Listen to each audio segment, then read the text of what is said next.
Chullin Daf Kuf Lamed Tes. We learned in the Mishnah that there's no mitzvah of shiluch haken if the bird is kachim. How does this bird become kachim? Well, the Gemara says there's four options which don't really work. Option number one is that the birds were in your house and you were magdish them. That can't be because we said that it cannot be prepared. Shiluch haken has to be birds that are unprepared. So we're talking about birds that are outside of your house, and you pointed at them and you said, I want them to be hegdish. That doesn't work either. It has to be in your rishus in order to be magdish. So it's talking about perhaps you lifted up the egg and you said this should be hegdish. Well, if you lifted it up, then it's already prepared, and the birds have to be unprepared. So it's talking about perhaps you lifted up the mother. If you lifted up the mother before you were able to be magdish it, you have a chiyuv to do shiluch haken. Like we learned that if somebody owns a chaya, he owns a deer, and he is magdish it, then there's no chiyuv of kisei dam. If he wasn't magdish it, he shechted it, and only afterwards he was magdish it, so there is a chiyuv of kisei dam. So as soon as you lift up this bird, you have a chiyuv of shiluch haken. It says the Gemara two pshatim. Rav says it's talking about that you took your own birds, you had chicks, which were at the right age, if they're pigeons, for a carbon, and you said, I want these to be kaddish, the kedushas hamizbeach. And then they ran away, and later on you found them. So since you were magdish them, that kedusha can never go away. They're always kaddish, and therefore when you find them, you don't have a mitzvah of shiluch haken. However, if you were to be magdish them kedushas bedek habayis for the upkeep of the Beis Hamikdash, once they run away according to Rav, then the kedusha is removed from them, and if you find them, you would have a chiyuv of shiluch haken. However, Shmuel or Rabbi Yochanan hold that it's talking about that you magdish kedushas bedek habayis. You magdish a chicken. A chicken is something that you don't bring to the mizbeach, and you gave it, you donated it for the upkeep of the Beis Hamikdash. And since Hakadosh Baruch Hu is everywhere, L'Hashem ha'aretz u'malaya, so even if it runs away, it's still in the possession of Hakadosh Baruch Hu. So when you find it, the chiyuv is not removed, the hegdish is not removed, and therefore you are pater from shiluch haken. The Gemara brings four categories. There's the category of kachei mizbeach. If a person says harei zu oilo whatever, he points at a certain animal, and that animal dies or gets lost, you don't have to guarantee it. You don't have a achrayus.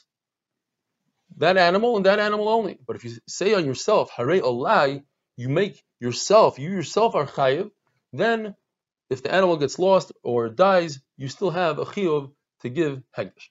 In bedek habayis, it's different. Bedek habayis is the same thing. If you say harei zu, then you don't have a achrayus. But what if you say harei olai?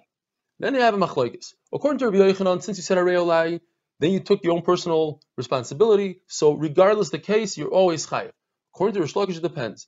If the animal disappeared from this world, let's say a house collapsed on it, so that animal is no longer around, it disintegrated, then you have a chiyuv. However, if the animal is somewhere in this world, you just don't know where it is, it ran away, then we say, L'Hashem ha'aretz u'malaya, the animal is still here, your obligation is in the world somewhere, so you're not obligated to bring another one.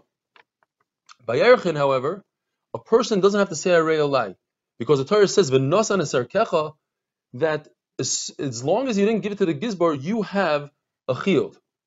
And it remains chulin until you give it to the gizbar. And when it comes to the redemption of hegdish u'maizer sheni, pidyon hegdish u'maizer sheni, the moment that you redeemed it, your obligation is removed. So if it was lost or stolen, you're not chayiv any longer. Now the Gemara goes into darshan the whole pasuk. There's a bunch of drushes. Ki kare means if you happen upon a bird. Says the Gemara, you only happen upon it. You don't have to go out of your way to look in the mountains for birds.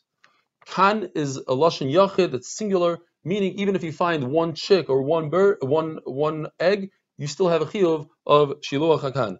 Tzipar means only a kosher bird. A non-kosher bird or non-kosher egg, you are pater from shiluch haken. Lefanecha means even if it was yours and they rebelled and they ran away, you still have a chiyuv.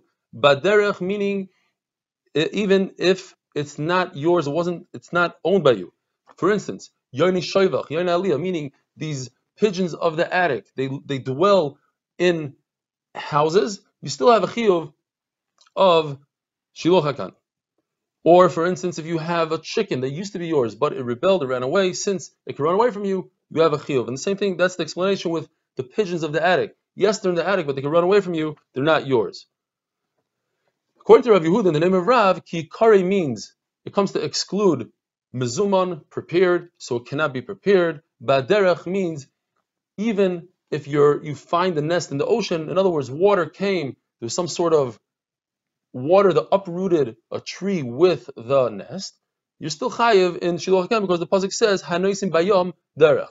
So since the derech in the ocean is similar to the derech that we have in our pasuk, so you might ask me, what if there's a nest in the sky? Because in the sky it also says derech nesher.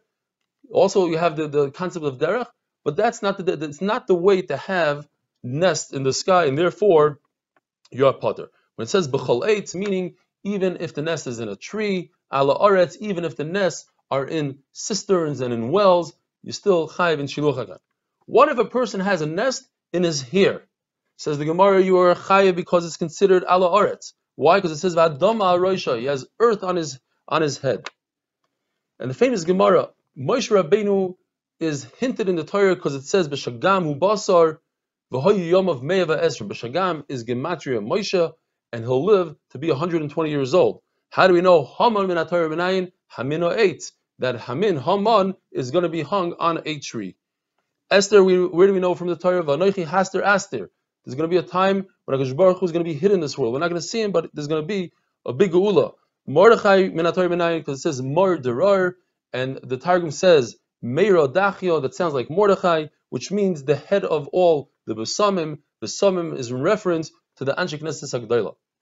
Says the Gemara story, Rav Kahana says that he saw with his own eyes that these birds, but before we get there, the birds that the Mishnah brings, Yoinei Hardusais. The question is, do we read it Reish Dalad or Dalad Reish? So if you read it Yoinei Hardusais, means they're named after Hurdus, who used to breed these birds, these pigeons. If you read them Dalad Reish, Hardusais, that's the name of the place they came from. Says the Gemara, Rav Kahana saw these Hurdusais, these birds, they were lined up 16, a mil long, and they were all screaming, Kire, Kire, meaning master, master. One mechutzadik bird decided to scream Kire, Bire. Bire is in reference to a slave. Hurdus was a known slave, the famous Gemara where he killed his masters. So they took this bird and they shechted the bird. It says the Gemara that the way they were able to talk these birds was through kishuf. When the Torah says oif could refer to a non-kosher bird as well, but when the Torah says tzipar, it means only a kosher bird. However, the Gemara brings 4 different instances where the Torah says tzipar kanaf, and the kanaf is in reference to a non-kosher bird in all 4 places. Have a wonderful day.